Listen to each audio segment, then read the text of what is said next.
नमस्कार, सलाम, प्रणाम और शाम की ND+ न्यूज देख रहे हैं सभी दर्शकों को प्यार भरी सत श्री अकाल।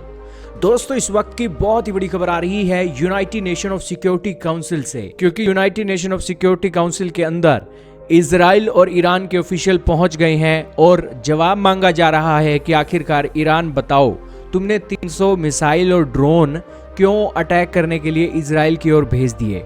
क्या तुम्हें डायलॉग और डिप्लोमेसी के अंदर भरोसा नहीं है? तो इसके ऊपर ईरान के ऑफिशियल आए हैं और उन्होंने जवाब दिया है। ईरान के ऑफिशियल आए हैं और उन्होंने कहा है कि हमें सेल्फ डिफेंस का पूरा हक है।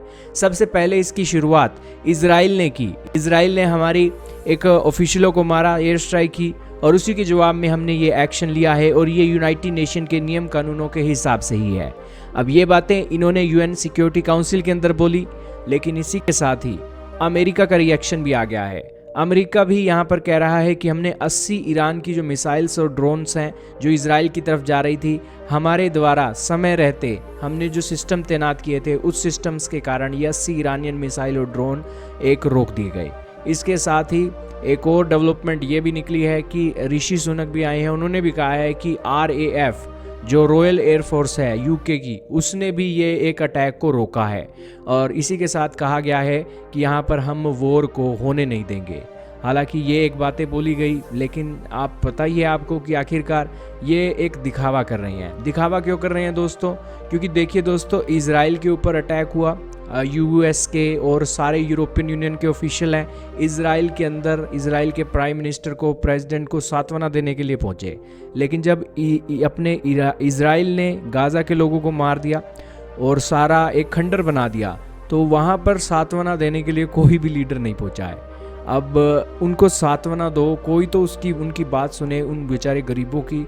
एटलीस्ट मुस्लिम कम्युनिटी के लीडर ही इजराइल के अंदर, फिलिस्तीन के अंदर आकर उन मुस्लिमों की बात सुन लेते और उन्हें समझाते और उन्हें एक शिक्षा देते कि आपको ऐसे नहीं लड़ना है। आम घरों में ही माँ बाप के अंदर देखने को मिलता है, बच्चे लड़ पड़ते हैं तो एक माँ एक बच्चे को संभालती है, बाप दूसरे को संभालता है और ऐसे फिर परिवार चलता है। लेकिन यहाँ पर तो जमा ही दोस्तों, यूनाइटेड नेशन भी नहीं गया, अमेरिका यूरोप भी नहीं गए और मुस्लिम देश भी नहीं गए गाज़ा के अंदर। सभी ने दोस्तों इनको अकेला ही छोड़ दिया और यही कारण है कि अब मान बढ़ाई करने के लिए अमेरिका भी आ गया है और ये RAF UK वाले भी आ गए हैं। तो यही कारण है कि यूनाइटेड नेशन को तो एटलीस्ट एक मिडल न्यूट्रल रोल प्ले करना था और 32,000 लोग मर गए इनकी आंखों के सामने।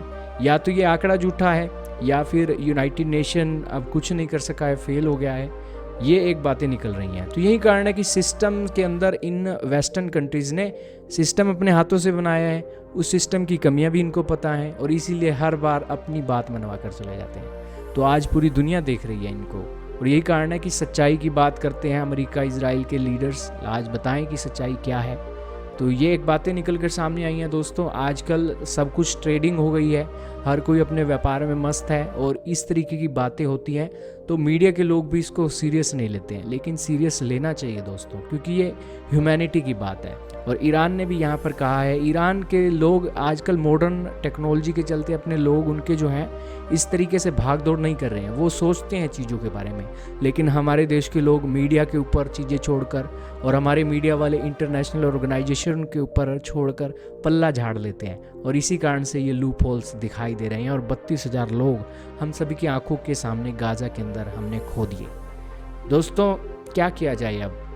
ये घटना अमेरिका के अंदर होती है तो दोस्तों क्या से क्या हो जाता है, लेकिन ये घटना गाज़ा के अंदर हुई है तो कोई भी नहीं बोल रहा है। जरूर गाज़ा के लोगों का कसूर है, लेकिन उनको समझाने वाला भी तो कोई आए।